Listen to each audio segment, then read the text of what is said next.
5,140 pounds, 28-foot Super Slide KZ Coyote Lite bunkhouse just coming in on trade here at Haylett RV. And this is a great starter, base level, lightweight RV, and it is testament to the fact that if you take care of your stuff, it will take care of you. One of the many good qualities we're going to discuss on this little camper here is its full travel accessibility.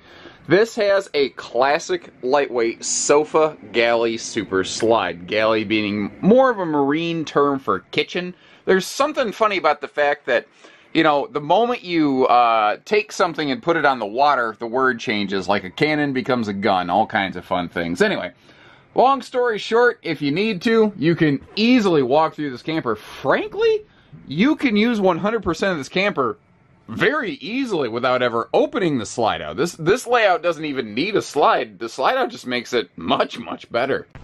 So top to bottom, inside and out, this thing is clean.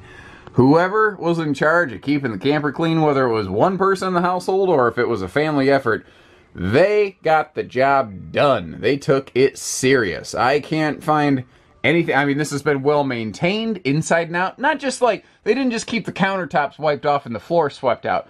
This thing has been scrubbed. The cabinets have been scrubbed. I mean, it's been cleaned everywhere through. I like these opposing big windows here. Right across from your door side dinette gives you some awesome airflow and cross breezes. Your sofa and your dinette can all fold down. And a nice thing here, this style of slide out, this design, allows the floor to be completely carpetless, and you will notice that it's also ventless, which means this is exceptionally easy to keep clean. It's pet friendly, it's kid friendly. They're not dropping Skittles and Pebbles and paper clips and Legos and everything else down there. So I've always been a bit of a sucker for like one of these sort of entry area, you know, utility stands. And it's on the one side there, it's got a bracket that looks like it can fold, but that bracket's actually intended to stay how it is. That's essentially like a shelf. They just kind of repurposed a folding bracket. It works. Now what's neat though, is it creates this big sort of open air. You could either put a wastebasket down there, make it a shoe garage of sorts. You could do a couple different things with it, and it's going to work just fine all the way through. We have central air to keep you cool. This is definitely a spring, summer, fall camper. It is not an exceptionally insulated rig. It doesn't have substandard insulation. It's just a normal RV. You know, base level entertainment. This is not made with the idea of having a 40-inch flat screen slapped against the wall. This is made with the idea of a family who does stuff together. But you need space, you know, for a rainy day. So if it's daytime, you're going to go outside, you're going to horse around under the awning, you're going to, you know, throw some rocks and build some memories. Just try not to throw rocks at other people's campers. And then at night or in the morning, you got an awesome spot in here. You can play a couple family board games, card games, you know, whatever it is for you, whether it's Uno, Monopoly. Has anyone, by the way, ever finished a legit game of Monopoly? I don't think that's happened. I think the number of people who have actually completed a true game of Monopoly is equal to the number of people that have actually used an entire tube of chapstick without accidentally leaving it in their pocket and running it through the washer and dryer. So, this style of kitchen I actually really like, but it's very underappreciated because it looks very small. But what you do here, guys, notice how much space is behind the sink and the stove, and that's a good spot to like stuff appliances, and wouldn't you know it, there's an appliance outlet against that slide sidewall back there.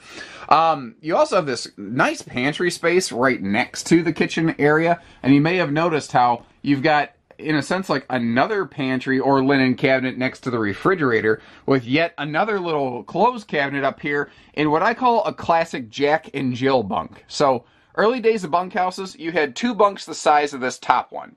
Well, then people wanted a little bit more bigger sleeping space, so they came out with these, what I call Jack and Jill bunks, big on the bottom, little on the top. Well, I think Sir Mix-a-Lot had a song about that.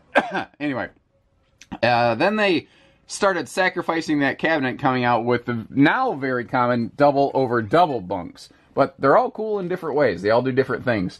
The bathroom here is simple, but simply effective. It does exactly what you need it to and not a darn thing more. And that's what this trailer's intended to be. This trailer's intended to be lightweight, right price. That's what it is built and designed for. You've got good legroom here, though, due to the fact that they sacrificed a cabinet for just a corner little sink. So, I mean, if you just put a couple extra rolls of toilet paper in here for when you need it, bang, good to go. And I do like that we have an actual medicine cabinet, not just a mirror glued against the wall, you know.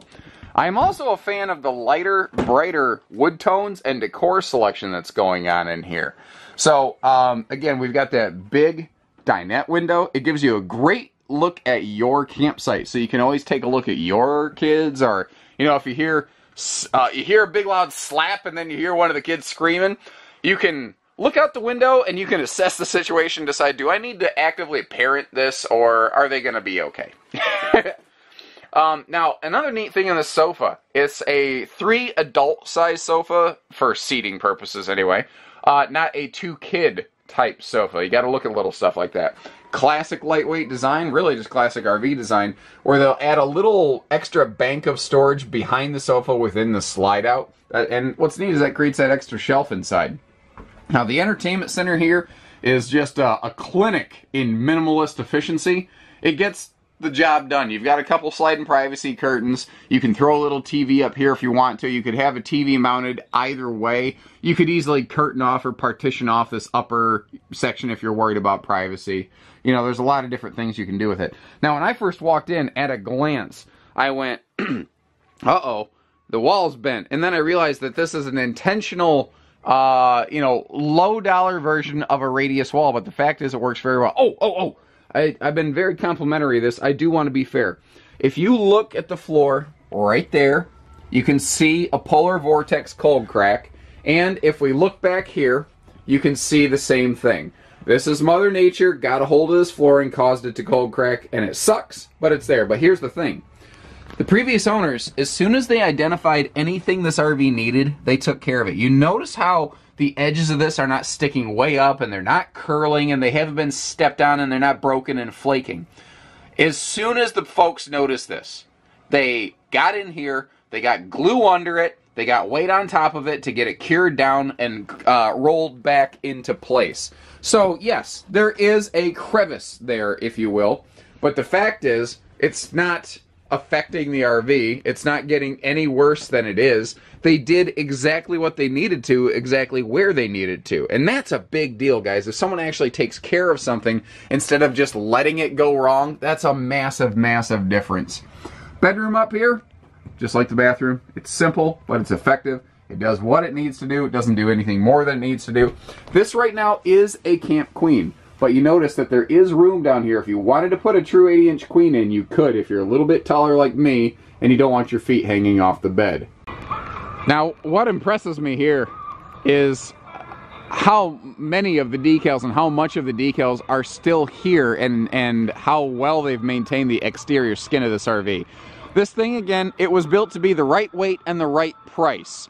Now, little things like the decals, it never had super amazing high quality decals. That's just not what the manufacturer of this company is really known for. But the previous owners, you know, they obviously had washed and conditioned this regularly, and you can see that when the decals started to give up the ghost, they completely removed them, which I've always thought looks cleaner than having ugly flaky decals left on something. Now, you are probably painfully aware of a giant orange ladder occupying part of my frame right now.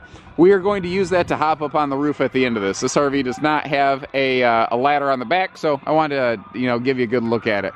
But if we come over here, if I run right down the sidewall, you can see how much sheen and gleam is still remaining on this sidewall. They did such an amazing job of keeping it cleaned and conditioned. Now, some of the decals, again, the decals failed the owners. The owners didn't fail the decals. There's a big difference there. But guys, there's a huge difference between, you know, a cosmetic decal and a seam that is preventing a leak. Frankly, a decal can go to heck and nobody cares. It's not going to affect the RV. It doesn't cause the RV. It doesn't always look pretty, but it doesn't affect how the RV functions. The fact is, this thing has been cleaned, it's been conditioned, it's been sealed. I mean, they did wow, I just kind of became aware of the fact this has a monster awning. Holy crap, Batman. That's a very healthy sized awning for your family to to do some, you know, picnicking under. One more thing I want to point out here, the tires all look good. Kind of like the skin has been well kept. You know, part of what's helping this RV is that it was not stored outside in direct weather scenarios. It was kept, I believe, inside. I don't think it was under a cover, because traditionally when an RV is stored under a cover, the cover tends to go with the camper, since covers are kind of specifically sized to one RV or the other. And using that handy dandy ladder we talked about earlier, I hopped up here on the roof, which is apparently fully walkable because I'm, you know, 200 pounds and I'm walking all over it, no sweat. It looks all right. There's a little bit of, you know, fall spotting on this right now, but I can tell that they at least once a year went through and did a wash and condition up here. Overall, this roof's in good shape.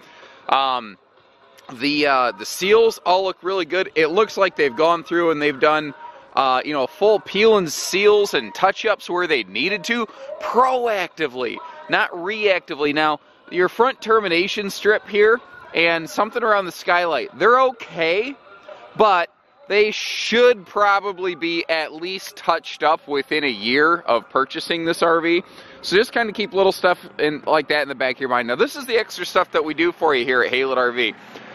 Maybe somebody does this, but I've never seen another person climb on the roof of a used RV after dragging a ladder out here to show you what the seals look like. This is just not how most business in the RV business is done. But that's why we are such a large place in such a small town. You still get that good small town service, but you get the big city discounts from the high volume purchasing that we get here at Haylett RV. You know, so whether it's hitching pieces, parts, trades, finance, truck and trailer package deals, RV delivery, and everything in between, we do it all at Haylett RV, guys. Take care, stay safe, have fun, and happy camping, everyone.